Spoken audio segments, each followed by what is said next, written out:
คำว่าฮักเจ้าคงใส่กับใครหลายคนใครก็หนึ่งคนที่ถือพิทักษ์คำลวงเพราะยังอ่อนประสบการณ์เลยที่คำหวานของคนเจ้าสู้กว่าจะหูที่ผิดงูก็สาเกินไปก็อยากจะหูว่าหากแท้มีอยู่ใสอยู่ในหัวใจหรืออยู่ในคำปลายลิ้น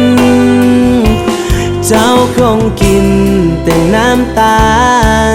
ความหวานเปรียบปานน้ำผึ้งจนไปถึงจบหลักสูตรเรียนวิสามัญถ้าบ่มีหัวใจก็อย่าให้ความหวังจะหักหรือสั่งแต่ก็ยังมีคำว่าเจ็บกับการที่เจ้าเงียบหายไปแอบไลน์เฟซก็บ่มีแต่เสียงหัวใจดวงนี้ทุกนาทีมีแต่ความคิดทอด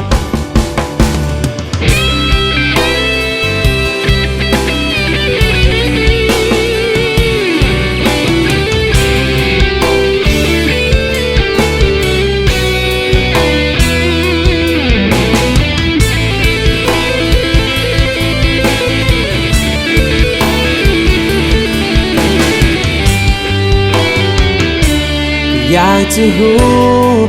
ว่าหากแท้มีอยู่ใสอยู่ในหัวใจหรืออยู่ในคำปลายลิ้นเจ้าคงกินแต่น้ำตาลความหวานเปรียบปานน้ำผึ้งจนไปถึงจบหลักสูตรเรียนวิสามัญถ้าบ่มีหัวใจก็อย่าให้ความหวังจะหักหรือสั่งแต่ก็ยังมีคำว่าเจ็บกับการที่เจ้าเงียบหายไปแอบไลน์เฟซก็บ่มี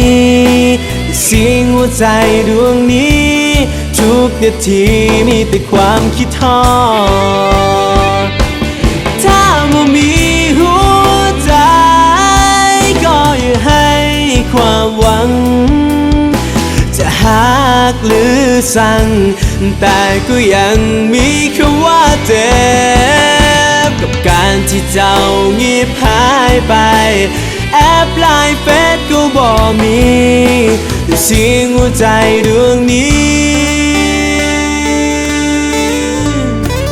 ทุกนาทีมีแต่ความคิดฮอด